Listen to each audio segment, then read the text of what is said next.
Asia cup 2025 যে খেলাটা শুরু হতে চলেছে 9 সেপ্টেম্বর থেকে এবং 28 সেপ্টেম্বর খেলাটা শেষ হবে, মানে খেলাটা ফাইনাল হবে 28 সেপ্টেম্বর। আর এই খেলাটাতে কে কে খেলতে চলেছে বিসিসিআই সরাসরিভাবে জানিয়ে দিয়েছে 15 জনের নাম।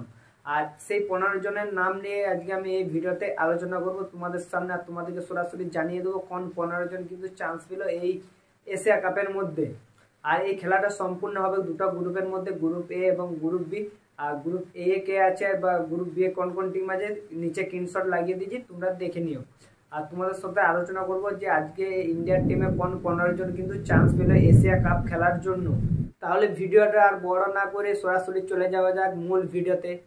কোন 15 জন রয়েছে এই এশিয়া কাপের মধ্যে সেটাই তোমাদের সাথে আলোচনা করবো। আর ভিডিওটা বেশি বড় করতে চাইছি না। তার আগে তোমাদেরকে একটা কথাই বলে থাকবো, যদি আমার চ্যানেলে প্রথমবার এসে থাকো অবশ্যই চ্যানেলটা লাইক, কমেন্ট, শেয়ার এবং চ্যানেলটা সাবস্ক্রাইব করে দিও, কারণ এইরকম ভিডিও তোমাদের কাছে সবার প্রথম যাওয়ার জন্য অবশ্যই নোটিফিকেশনটাও অন করে দিও।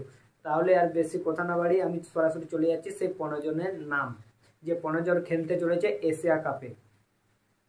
ফার্স্টে যে খেলতে চলেছে, যে যার নাম রয়েছে শুভমন গিল। শুভমন গিল কিন্তু ফার্স্টেই খেলতে চলেছে।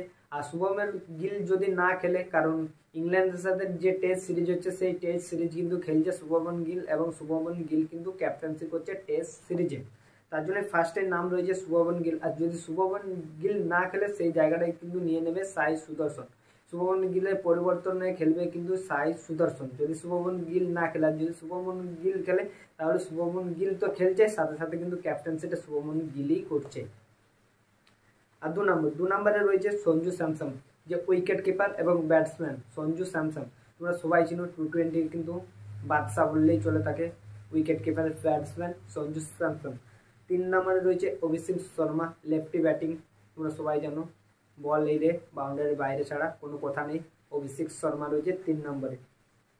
4 নম্বরে রয়েছে সিএসআইআর, কারণ সিএসআর অবশ্যই সিলেকশনে রয়েছে, কারণ সিএসআরকে টেস্ট ম্যাচে কিন্তু চান্স দেওয়া হয়নি, তার জন্য টি20তে তার সিলেকশন রয়েছে সিএসআইআরের। 5 নম্বরে রয়েছে তিলক বর্মা। তিলক বর্মা তোমরা সবাই জানো, লেফটি ব্যাটিং তিলক বর্মা। 6 নম্বরে রয়েছে রিঙ্কু সিং, ফিনিশার হিসাবে খেলছে কিন্তু রিঙ্কু সিং, এবং অলরাউন্ডারে খেলছে অ্যাক্সেল প্যাটেল। যে অ্যাক্সেল প্যাটেল কিন্তু টি20তে ভাইস ক্যাপ্টেনও আছে, কিন্তু এশিয়া কাপেও কিন্তু ভাইস ক্যাপ্টেন আছে অ্যাক্সেল প্যাটেল, একদম অলরাউন্ডার। আর তার সাথে খেলছে হার্দিক পান্ডিয়া, পেস বোলিং এবং অলরাউন্ডার হিসাবে খেলছে হার্দিক পান্ডিয়া। সাথে রয়েছে Jitesh Sharma, wicket keeper batsman. সাথে রয়েছে অলরাউন্ডার ওয়াটসার সুন্দর, যে এত সুন্দর পারফর্ম করছে টেস্ট টুর্নামেন্টে ইংল্যান্ডের বিরুদ্ধে। তারপর 10 নম্বরে রয়েছে হর্ষিত রানা। 11 নম্বরে রয়েছে আশদীপ সিং। 12 নম্বরে রয়েছে প্রসিদ্ধ কৃষ্ণা এবং 13 নম্বরে রয়েছে কুলদীপ যাদব। 14 নম্বরে রয়েছে বরুণ চক্রবর্তী। আর তোমাদের মাথার মধ্যে এখন একটা প্রশ্ন রয়ে গেছে যে পাগল নাকি, পাগল নাকি? সত্যি এটা সবাই ভাবে যে আমি পাগল নাকি, কারণ সূর্যা কুমার যাদব যে টি20 একদম বাদশা বললেই চলে, এবং টি20 যে ক্যাপ্টেন্সি করে তাকেই কিন্তু আমি বাদ দিয়ে দিয়েছি এই টিম সিলেকশনের থেকে। কারণ সূর্যা কুমার যাদব কয়েকদিন আগে কিন্তু পায়ের সার্জারি হয়, মানে পায়ের একটা অপারেশন হয়, বড় রকম অপারেশন হয়, তার জন্য কিন্তু এখনো পর্যন্ত সূর্যা কুমার যাদব কিন্তু ফিট হয় না বা কমপ্লিটভাবে সারেনি তার সার্জারিটা।